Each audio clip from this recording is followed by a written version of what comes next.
Webinar hosted by Left Brain Professionals. I'm Steve Bressler, and I'll be your host and moderator today. If you need any help at any time, you can email us at support@leftbrainpro.com or use the chat function within the Flow platform. Let's go over a few housekeeping items.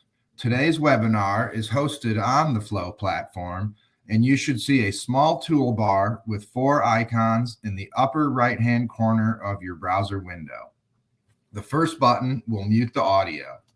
The second button will put the webinar into full screen mode. The third button enables the chat and Q&A functions, and the fourth button enables the settings. Please enter your content questions in the Q&A panel at any time during the presentation. We'll address as many questions as we can and use the chat feature to chat with the host, presenters, and other attendees. Please do not enter your content questions in the chat panel as they may get lost among other conversations.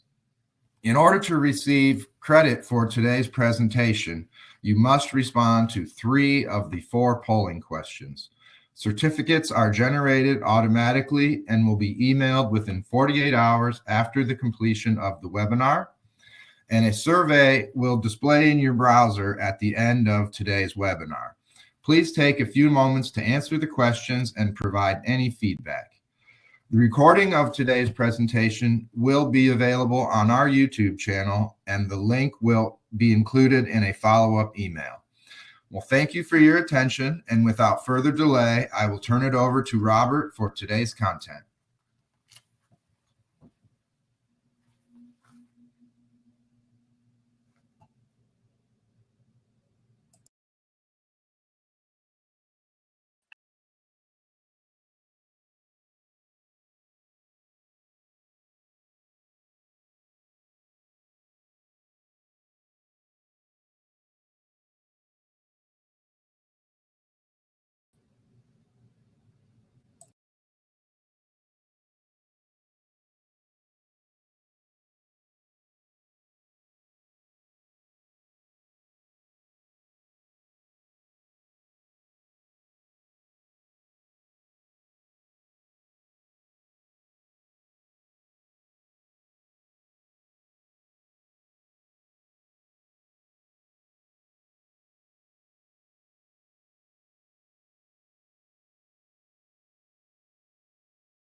We have our first poll question. Do you create budgets in your organization? Always, most of the time, some of the time.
All right, I'm going to take back over here.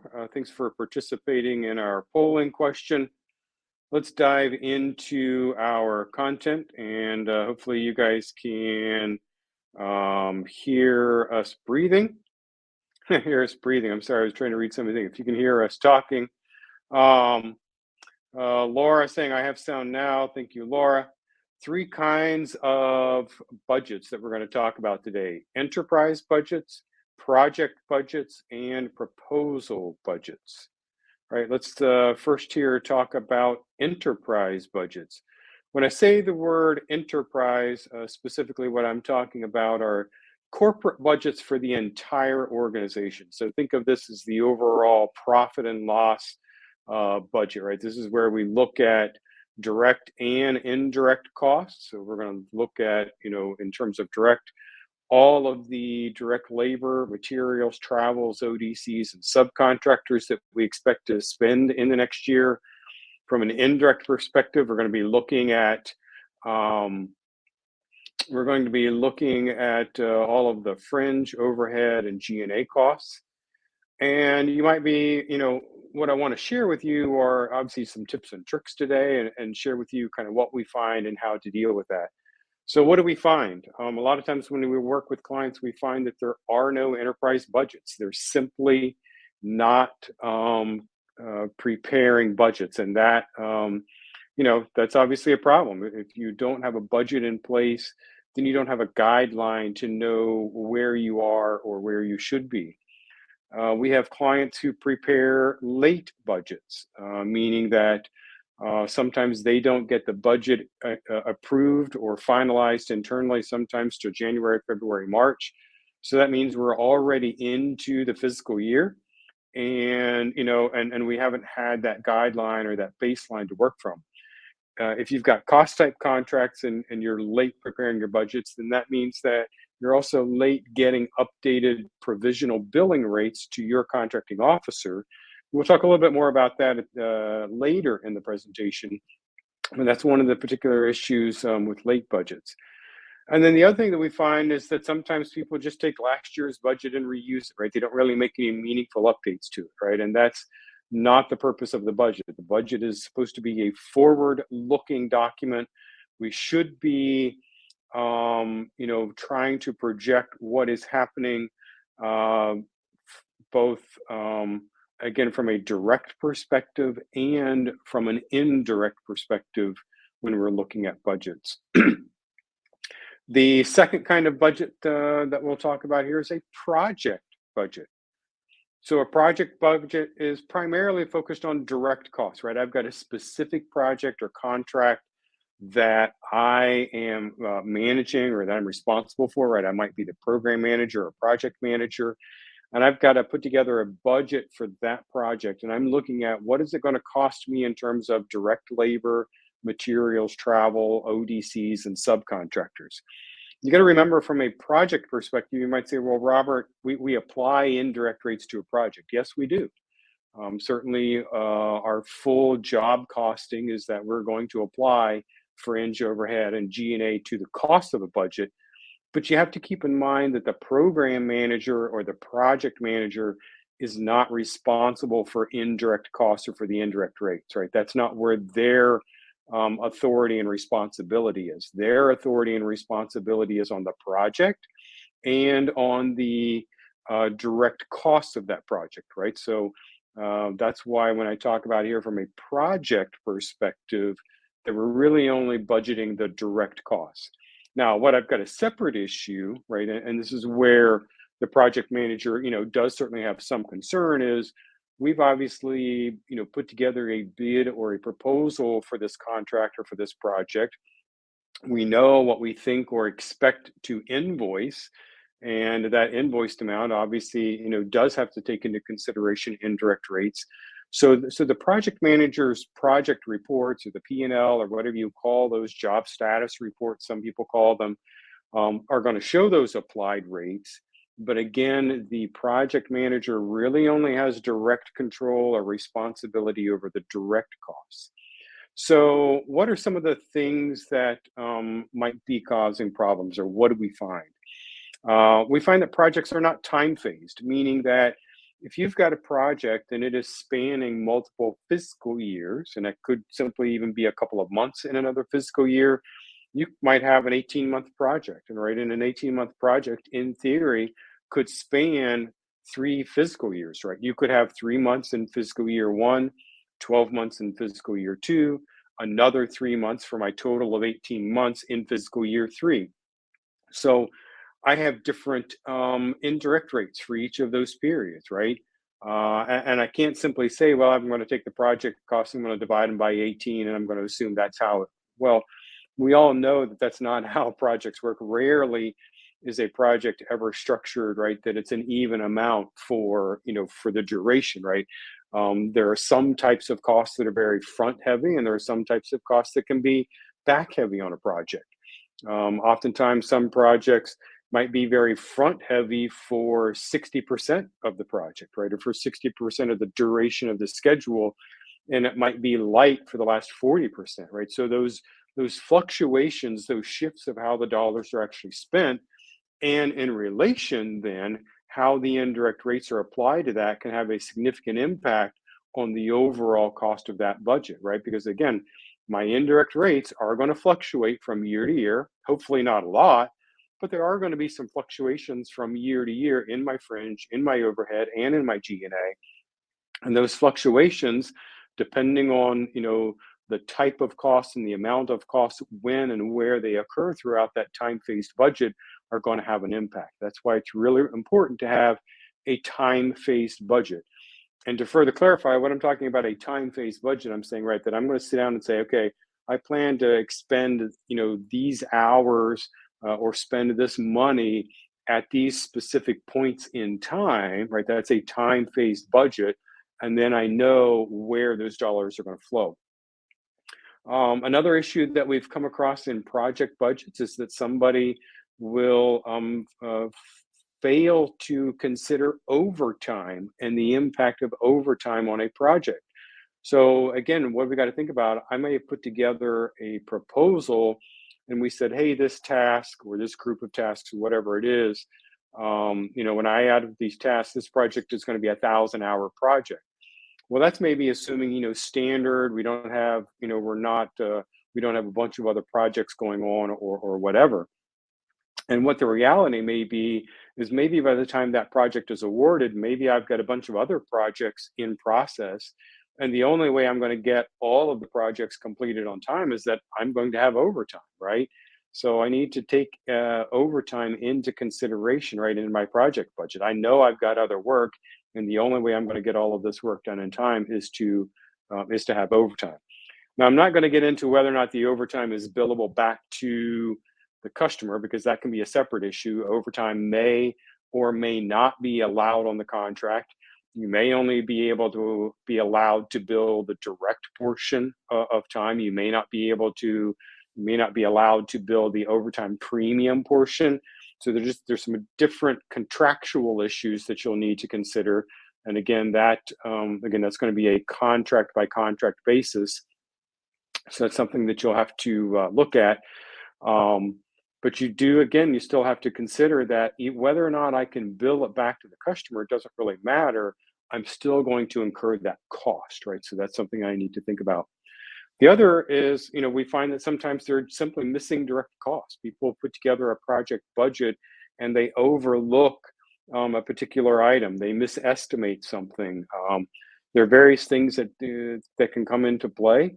For example, I saw a situation at one client where they were looking at drawings when they put together the proposal, and somebody misreading something on the drawing that there was a special flange attachment or so, I forget exactly, but there was like an extra piece that was going to have to go on this part in order to deliver it. And unfortunately, what happened was that the part was manufactured, shipped to the customer, and the customer said, "Hey, wait, this part doesn't match the drawing. You actually missed this piece."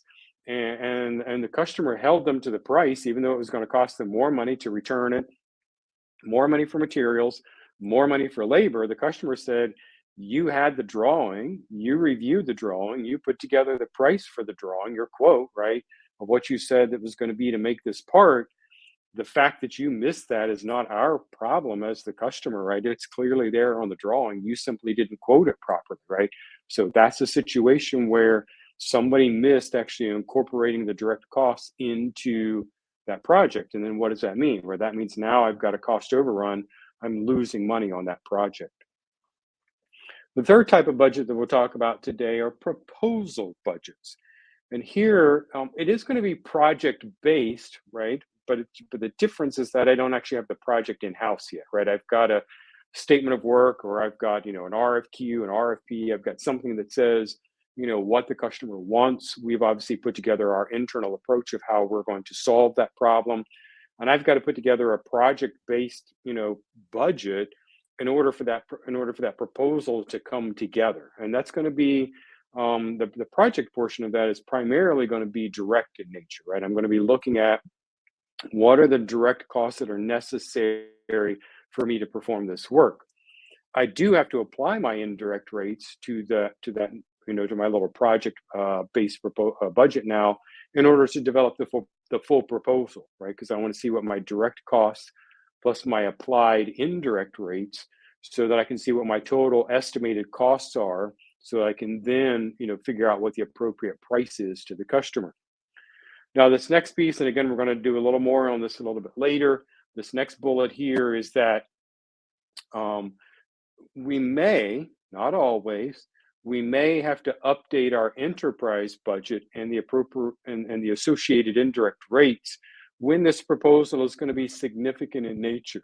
Okay, so that means that I've got an RFP here in front of me, and when I look at it, I say winning this contract is going to have a significant impact on our business. Right, we're going to hire more people. There's going to be other stuff potentially going on. Those types of contracts that have that significant impact on your business are also going to have a significant impact on your indirect rates. And so you need to update for that proposal only. So hear me on this.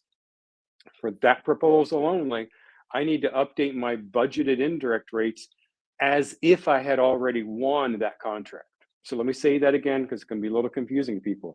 I'm not saying update your overall enterprise budget. I'm saying update a version of your enterprise budget as a what if scenario. What if I won this significant contract? What would it do to my rates, right?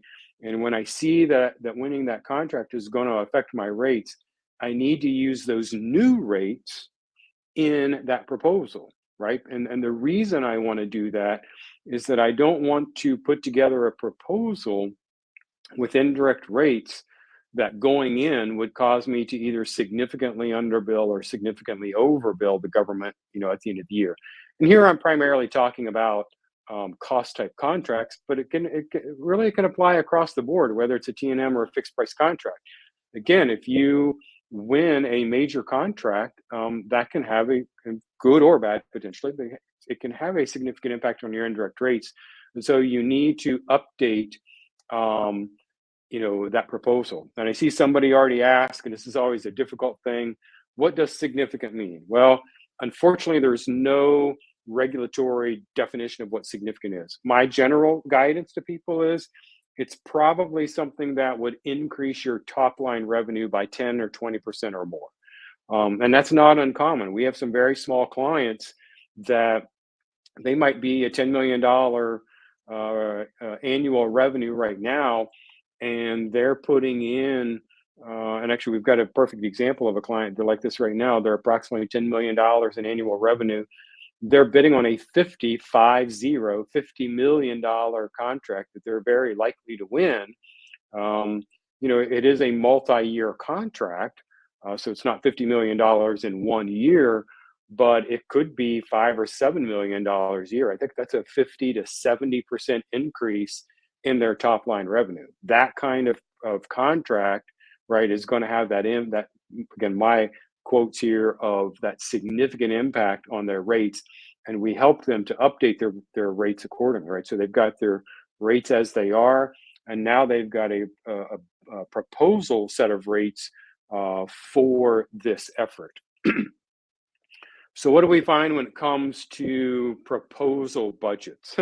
Well, sometimes we find that they simply don't exist. We find that people backed into a total price instead of doing any kind of cost roll-up. I've seen that more times than I care to think about.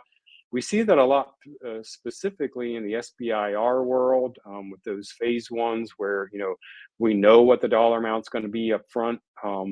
And so somebody will say, well, here's my magic proposal. It's $999,997,000, right? Or, and it's like, okay, well, so we came in under the $1 million of what we thought the thing was. But guess what? Then that ends up going to somebody for, cost and price analysis on the other side. And I'll kind of jump to the bottom of my slide there. Clients call us because they end up in the middle of some type of fact-finding, cost price analysis, maybe a full-on audit, and they cannot support their claimed costs, or of what they put in their proposed costs, I should say, not claimed. They can't support their proposed costs in that proposal because they backed into some number. And in those situations, oftentimes what happens is we get in there and we say, okay, well, how did you calculate your indirect rates? So I don't know, we guessed at them, or somebody told us, this is what our rate should be. And some of you might think, how is that even possible? And I'm telling you, it happens. People guess it, especially if they haven't been at this very long. They guess at the indirect rates, or they worked somewhere before, and they say, well, our fringe rate at this other company was 35%, and our overhead rate was 125%.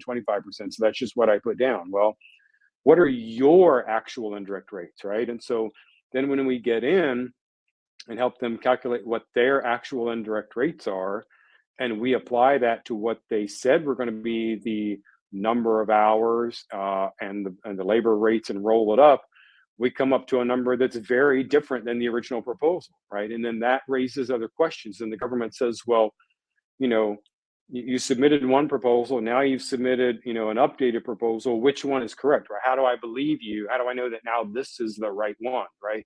And so those types of situations, they cause grief for your customer. They cause confusion. They certainly cause auditors and cost analysis people to start, asking questions about, hey, why is this not really working well? So, what are they supposed to do? Which one are they supposed to believe? In our work, and again, we see this, that your government customers will call you out on this, having a missing or an insufficient basis of estimate. You can't simply say, well, 20 hours, 100 hours, or whatever, right? You've got to put some words to it. And you can't just say, oh, engineer's best guess, or, engineer's best estimate. That's not an appropriate response. Again, in my opening, I said that there were a few webinars we've done in the past. One of them was on preparing a cost and price proposal. We go deeper into that process. That's not the scope of this webinar here, so go check out that one. And we talk a little bit more about that basis of estimate and how to get there. Other things we find in these proposals, people use old rates, right? They're using last year's rates. They're not creating, update. They're not using either current indirect rates, or they're not updating and creating a proposal set of indirect rates, kind of that what if scenario that I was talking about. And again, those are the reasons that we find that clients are calling upon us. We've got another polling question here. If you'll give me just a second to kick it off.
All right, so back to our content here, and I did want to say, and I saw that somebody had said, "Hey, I'm not sure if my question went through." The first time I saw 94 people respond, and the second time I saw 94 people respond. I know we've got more than that so maybe some of you responded one time or not the other, but we are seeing those go through. So if you think it's not being registered, again, we had 94 people participate in each of those polling questions. All right, carrying on with our content here. So, how do we prepare budgets? We've broken this down into three basic steps. I mean, of course, budgets, do take a lot of time, and there's a lot of effort that goes into them. But at a high level, we've broken it down into three steps. The first is what I call my top-down step. This is revenue focused, and I'm going to identify my direct costs that are necessary to support that revenue. So I start with my backlog, right? I know that I've got some amount of contracts that I've already accepted that I have not delivered, some or all of the items on those contracts. I've got a backlog of work that I know I'm scheduled to deliver next year. I also have, so I've got a plus sign there at the end.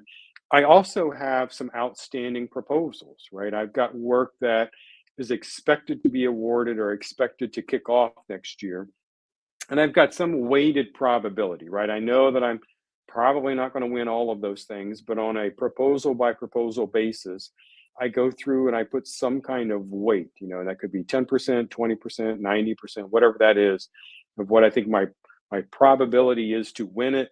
And what's going to happen there is, right, I'm going to come out with some weighted value, right? I might have $10 million of outstanding proposals, but when I go through and apply my weighting to the various proposals, I might say, hey, I think I'm really only going to win $6 million overall of that work. I mean, it'd be great if I win all 10, all 10 of it, but I'm probably only going to win, $6 million of that work. And then I've got another plus sign there because most other people will say there's always some amount of other work. I can't always predict it. It may not be obviously a significant portion of my revenue. I've already got backlog. I've got outstanding proposals, but there's always those one-off orders. It could be a repair, it could be some other type of little stuff that I know I'm going to get something to come in. And again, the idea here is that I'm capturing what my top line revenue is, and then I'm taking that down to the next to my cost of goods sold or to my direct costs, because I now need to say, okay, what's it going to cost me to deliver that revenue, right? I'm going to have labor, materials, travel, ODCs, and subcontractors, and that's going to give me my gross margin budget, right? That's top down of figuring out what's going on. The second step is, right, if the first one was top down, then the second one is bottom up. This is primarily indirect costs. It's more fixed costs in nature, meaning that I'm looking at things like my fringe, right? I know how much my healthcare is. I know on average, what my 401k contributions are, what my paid absences. When I get into facilities and overhead, I know what my rent is. I know what my average utility bills are, all of that kind of stuff. That's where I say these are typically kind of fixed in nature because I know what they are and I can usually identify them. With that, I oftentimes have a lot of historical information, right? I know, again, I can go back and see, hey, over time, this is what, we normally paid in utilities. This is what our phone bill normally was. Now, that said, I always have to do a little bit of the next phase. I'm not going to jump to that here. This next part for number 3 is hybrid, and that's merging the two. And part of that merging the two is that I'm looking for gaps, right? I'm going along and so somebody in business development and the project people are probably getting together on that step 1. It's probably accounting people doing step 2.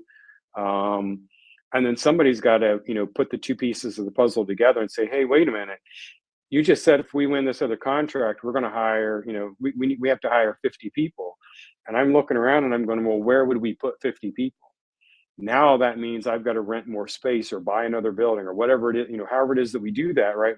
What is our plan? Hey, if we win that contract and we hire 50 people, the building across the lot or a building down the street's available, we're going to have to factor that kind of stuff into our facilities and overhead, right? That's looking for the gaps here. Because if I do just the top down and I don't take consideration to my bottom up, right? If I don't think about some of my indirect costs, well, that's not really good. If I let somebody in accounting say, well, take all the rent, utilities, and telephone bills and stuff from last year and put together, a budget, and I don't think about the direct costs and everything that are involved, then I'm missing that portion. So we got to marry both of these together and figure out, when I put them together, does it make sense? Is this going to flow out the way that I expect? The other thing is this, I may be making other cost investments. Just like I said, I may have to rent or buy a building. But it can also be a situation where people have targeted rates. If you get really, really good at this and your rates are steady over time, which they should be fairly steady. If you get in a good practice of putting together a budget, managing your rates, and staying on top of it, you can get to a point where your rates are fairly steady over time. And that's where these cost investments come in, right? You might say, hey, you know what? When I married these two together, we actually had a little bit of money left over, right? I could spend a little more money and still hit my overhead target, meaning that, hey, we've been talking about, investing in new CAD software. We've been talking about investing in a new piece of machinery. I can actually now build that into the budget, right? It fits in with where we are. And that's where, again, another piece of the hybrid stuff comes in. Now, how do budgets and indirect rates tie together? Hopefully you guys understand this. I'm going to do this at a high level. Again, one of the pieces that I would tell you is we're not doing a deep dive on indirect rates here. If you want to know about indirect rates, one of those opening slides, I had a couple of videos on there. They're on our YouTube channel. There's one on the fundamentals of indirect rates, and there's one on the advanced indirect rates. But here, when we're talking about budgets and indirect rates, right, my budget is going to give me my new proposed interim and provisional billing rates. When I put together my budget, so right now I'm in early 2022. Let's fast forward in my brain and pretend like it's August of 2022, and I'm putting together my 2023 budget. Okay. So I'm putting together my 2023 budget. When I get that finalized later this year, those are the rates that I'm going to start using for my proposals, right? Even if I am putting together a proposal in October, but I know that work's going to occur in 2023, then I'm going to use those new proposed rates, right? Because that's what I've said from a budget perspective of where I think I'm going to be. Those are also going to be my provisional billing rates, right, for those cost type contracts in 2023. Going to talk a little more about the timing a little later in the presentation. And again, my proposal budgeted rates, again, from putting together a budget and my indirect rates, that proposed budget, my what if budget, becomes the indirect rates for that specific proposal. So keep that in mind. Let me throw a scenario at you here. Let's say you're a $10 million revenue company. You've put together your budget. Now, all of a sudden, it's, I don't know, it's February, as it is right now. It's February, an RFP drops, and you go, man, if we get this, we could add $3 million just this year alone, plus what we would get next year, right? Well, $3 million on top of $10 million is 30%. that I would qualify that as a pretty significant contract, and I would want to update my rates. So I say I'm going to do that. I create a what if budget for this proposal, and I now have budgeted indirect rates for that proposal. Now, fast forward and it's March and another RFP drops, and then that RFP is another $3 million potentially this year. So what do? I put together another proposal and I put together another budgeted rates and I update and I say, okay, well, if I win this one, right, this is what it would look like. Now that second one, and my scenario was 3 million and 3 million, might be the same set of rates. Let's fast forward. And now let's say it's May and another opportunity drops, another RFP drops in. And let's say it's another $4 million this time. But between February and May, I actually won that first one. So I already added $3 million. I'm now not a $10 million company. I'm a $13 million in revenue this year. So in May, that new revision is not going to be $14 million as a budget. It's going to be 17 million, right? Because again, I was 10. I won the first contract, so I'm 13, and now I'm proposing a $4 million contract for this year. That's now $17 million. And now, those numbers might be a little unrealistic, but I just use those as an example so you can see the importance of when, why, and how you need to update these rates. All right, and I see some people putting in questions. That's good. We'll try to get to as many of those as we can. I've been really focused on this winning a major contract. I got to point out that we do need to update budgets and indirect rates when we lose a contract. And what I mean there, and losing could be one of two things. Losing could be stop work order, termination for convenience. Hopefully it's not a termination for cause, right? That was a whole other scenario to deal with. But you could end up with a termination for convenience.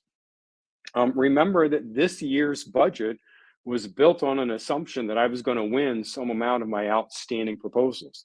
So let's say, as in today, right, it's February 8th, and I just learned that one of the big contracts that we had put maybe at 50% probability of winning, we didn't win. And we know, there's not going to be any, bid protest. There's nothing that's going to happen. We lost it, and that's what it is. I had built some amount of that money, right, into this year's budget. I didn't get that. I might, and I always have to say might, I might and probably really need to go back and update my actual budget for the rest of this year and say, you know what, we didn't win that we thought we were going to win. What is that now going to do to my rates for the rest of this year? I may need to update my proposal rates. I may need to update my provisional billing rates, okay? We're going to do, I think it's going to be in June, we're doing a whole webinar on managing indirect rates. And I hate to tell you to come back in 4 months. I do want you to come back in 4 months. There's only so much that we can cover in an hour, but I do want you to know we are going to do a deeper dive in a few months, specifically on monitoring and managing indirect rates, right? We're just kind of talking about it at a high level here. With that, I do want to say that last bullet point here on this slide is that other budget issues that can't be resolved internally. We'll talk about it deeper, but we do have to, again, that goes back to this managing rates. That means sometimes managing the budget and making adjustments accordingly. And sometimes I get to a situation where maybe I just can't make enough internal budget adjustments that the only thing I can do is I'm going to have to change my budget and my budgeted rates. Okay. All right, time for another polling question. Give me a moment to kick this one off here. And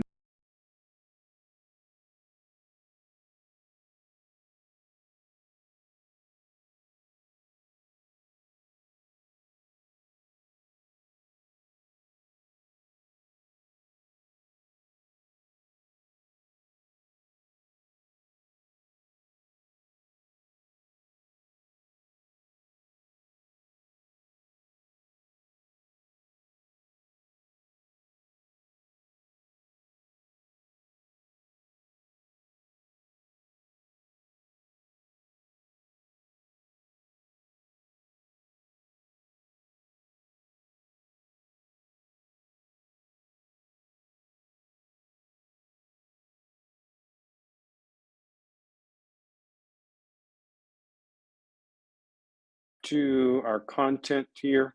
Thanks again for everybody participating. I saw about 100 people participate on that one. I did see somebody make a comment, and I need to make a clarification here. You will see those pop-ups. We are not using those as part of the evaluation, so we made that adjustment.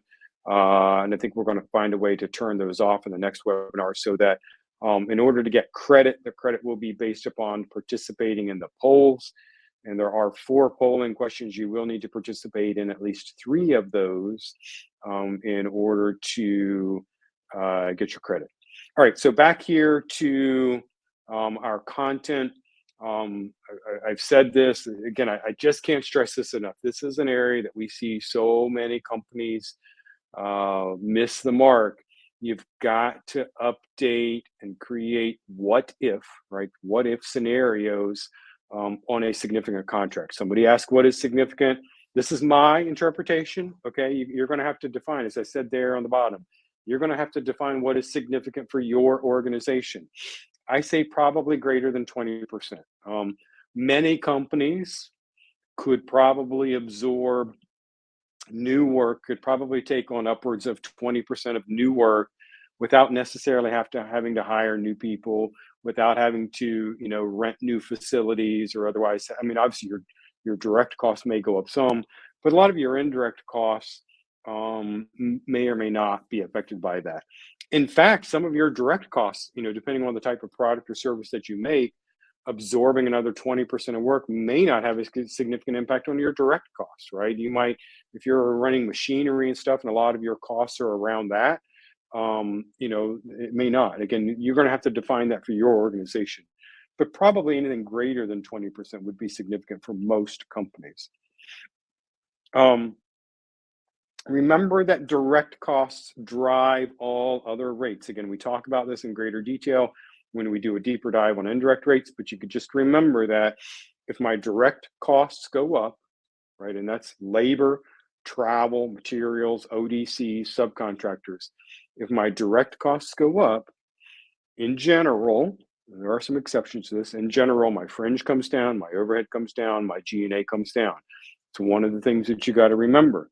Now, you might say, well, if I win this contract, I got to rent a new facility, or I'm going to hire some other people in overhead or G&A. And there are going to be some offsets. That's, again, why you need to build those what-if scenarios, because you can't just say it's going to go down. You need to be able to actually quantify what that is. All right, we have a budget template. I'm going to take a few minutes to go through it. We've probably got about 7 or 8 minutes that I can walk people through it. It is going to be available for download. It's already out on our website. There's going to be a link here on a slide in a moment. But I did want to show people a little bit about what that looks like. Oh, and I apologize, that slide there. Let's get to the, give me 1 second to share my screen. I just have to switch something here.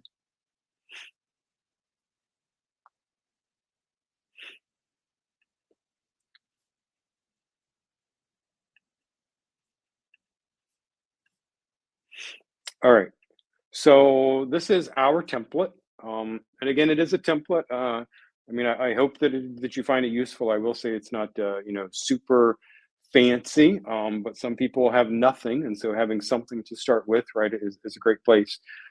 A few things to keep in mind about this template. Again, it is a template. You're going to have to modify it to some degree to your situation.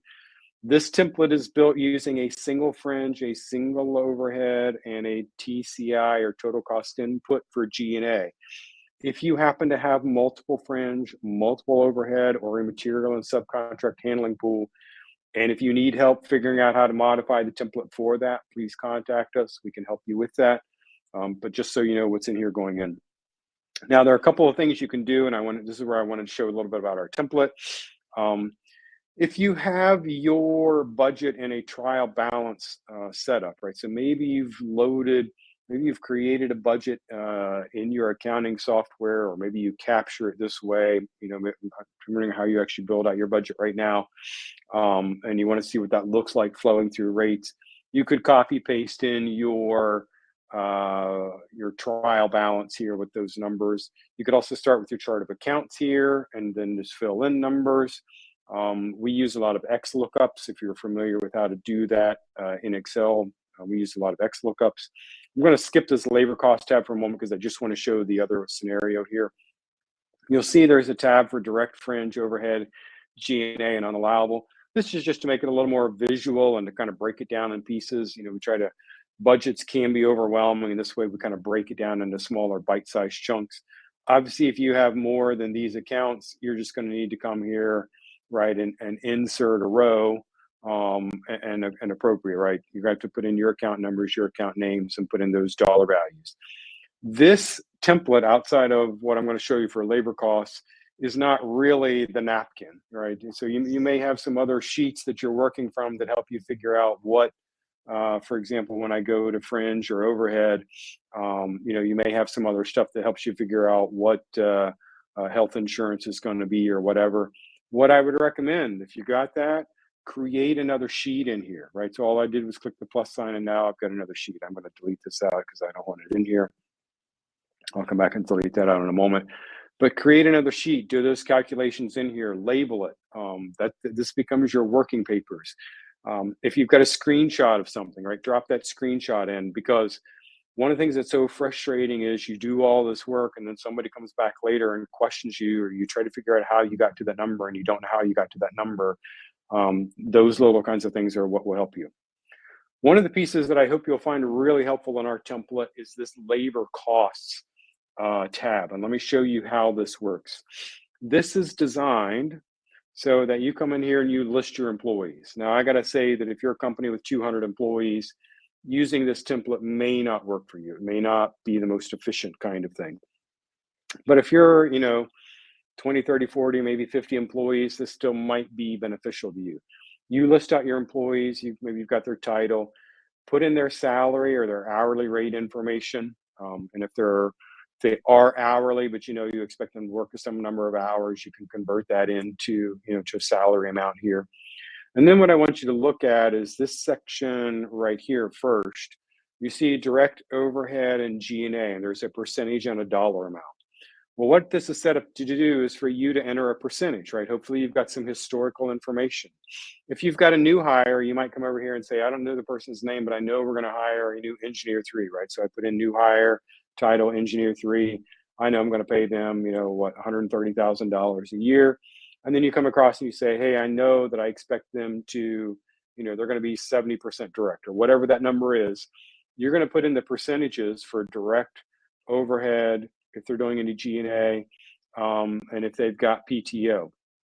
Now, PTO, you could build some formulas if you wanted to do that. We could show you how to do it. I didn't do it in here, but remember, you got to keep in mind that when we look at this, somebody's salary is going to equal 100%, and it's going to include some mix of this.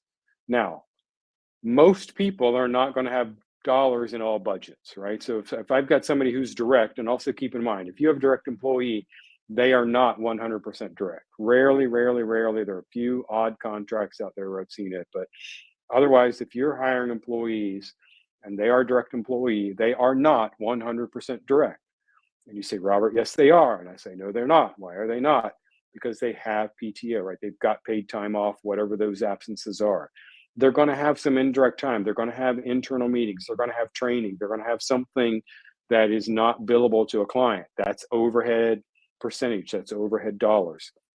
Now, again, if you've got an employee who's direct, they might end up being, 70% direct, 80% direct, but there's always going to be some amount of time that goes into overhead and goes into PTO. The other thing to be careful of here is, again, if somebody is only an overhead, then they're probably only an overhead, right? They could be a supervisor, an administrative person, somebody like that, but they are only overhead. So they're going to have overhead and PTO. Similar concept for G&A. Somebody that you're hiring in accounting, HR, IT is probably only going to be in G&A. They're probably not going to be in any of the other buckets. And notice that I said probably. There are some exceptions, but generally speaking, if I'm hiring a direct in person, they're going to have direct, overhead, and PTO. If I'm hiring an overhead person, again, like a supervisor, administrative kind of person, they're probably overhead and PTO. Same concept for G&A. And then you notice what happens is, what this does is it takes these percentages that I calculated out, turns them into dollars, sums them up over here so I can validate. Obviously, I've got a little bit of a rounding thing, so I'm off, a few pennies, not really worried about that at the moment. But, and this carries across, but what I want to stop here and show you is this total row. Now what I can do is I've got here, for example, I've got a column that says direct. What I can actually do is now go to my direct tab, and for this direct, I can say do an X lookup, or I can even just do an equals, and I can say come over here to this labor costs and get the direct labor from here. And the nice thing about that, and this is a table, which is why that didn't work. I have to fix, you have to do those individually. But the nice thing about that is that I can do that for my overhead and G&A labor on each of the appropriate tabs, reference back here. I can now use this as my worksheet for all of my labor related costs.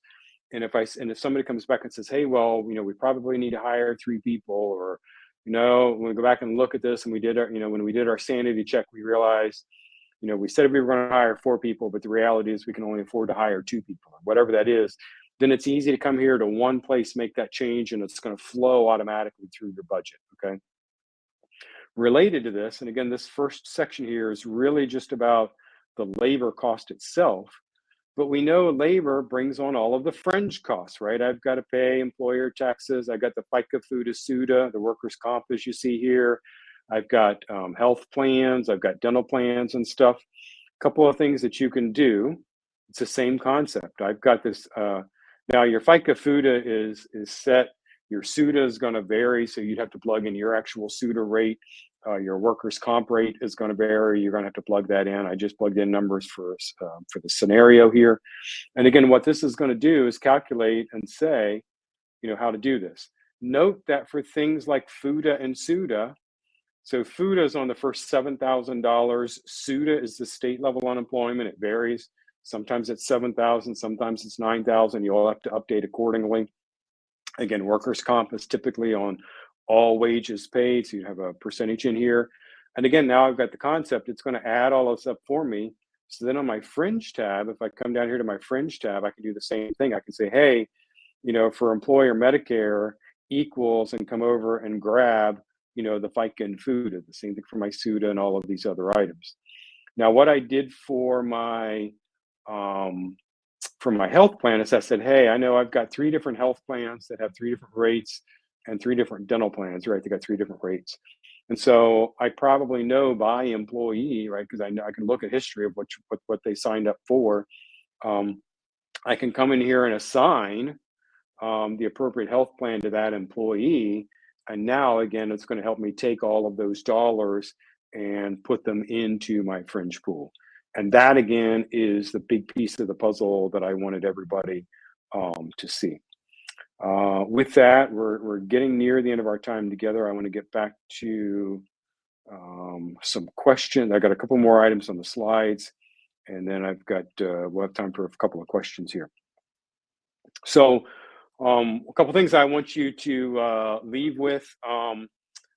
Prepare budgets in September. This is general time frame. So assuming that you're a calendar year, fiscal year, January to December, again, our general guidance, prepare those budgets in September, get them finalized and approved in October, submit those new billing rates, right? If you've got cost type contracts that you expect to have those new billing rates in place by January 1st, then you really need to submit those new billing rates in November. Why?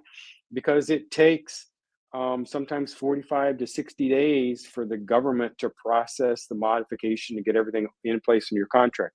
What you don't want to do is get to January and realize, oh, we forgot to submit it. You get to the end of January, go to submit an invoice, and now you can't submit an invoice, or you certainly can't submit it at the new rates because it wasn't submitted. You didn't submit the new rates and get them approved, all right? So that's the timing on that is really, really important. Again, there's a link here you can download. You should be able to download the presentation. There will be a follow-up email that you'll get in the next couple of days. You're going to get your certificate, your CPE certificate. If you qualified, you'll get that via email. In a separate email, we do a little follow-up, and so we'll have a link to the download template. This is also being recorded, so you can come back and listen to it again. You can either come back to the Flow app using the link that you have, or, excuse me, we will have the video on our YouTube channel and you can go back there. Just keep in mind that if you want to share it with somebody, you're certainly welcome to share it and they can watch it. It's available for free on our YouTube, but you only get CPE credits for attending and participating live. I know we have some questions here, so I'm going to try to get through these. We've got about 4 minutes left. Should my PTO follow my labor versus going to Fringe? No, PTO should be Fringe. PTO is a fringe cost. So PTO, any kind of paid absence, and depending on, it doesn't matter really how you break it out. Some companies have a single PTO, some still break it out in terms of sick, vacation, holiday. All of that is a fringe cost. Can I start using my provisional submission before it's been approved? No. If you submit provisional billing rates, you need to wait until they are approved before you can use them in an updated billing. Because what's going to happen is, if you submit an invoice with new rates and they haven't been approved, your invoice is going to get rejected. And that may end up taking you longer to get resolved than if you had just waited until they were approved. Now, again, that's why at the end of the year, we say submit them early so that they can be approved right before January. And what I do want to do, go ahead here in a minute, I'm going to go ahead and launch this other poll, and I'm going to continue answering questions while we do that. So give me just a second to launch this last poll.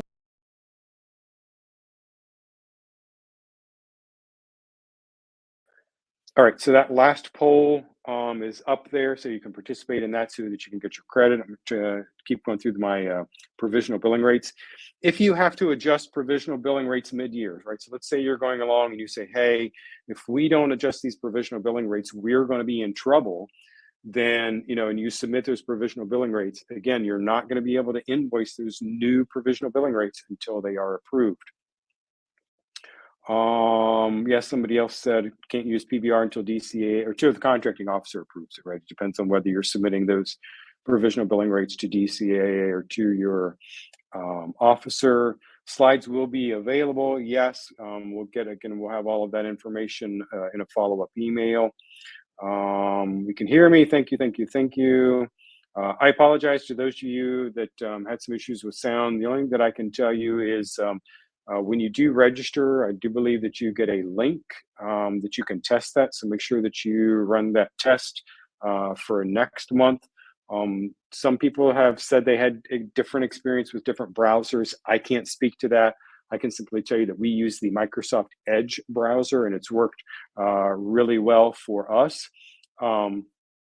So that's something to keep in mind. If you have a VPN, you should consider turning off the VPN because that can cause problems with it as well.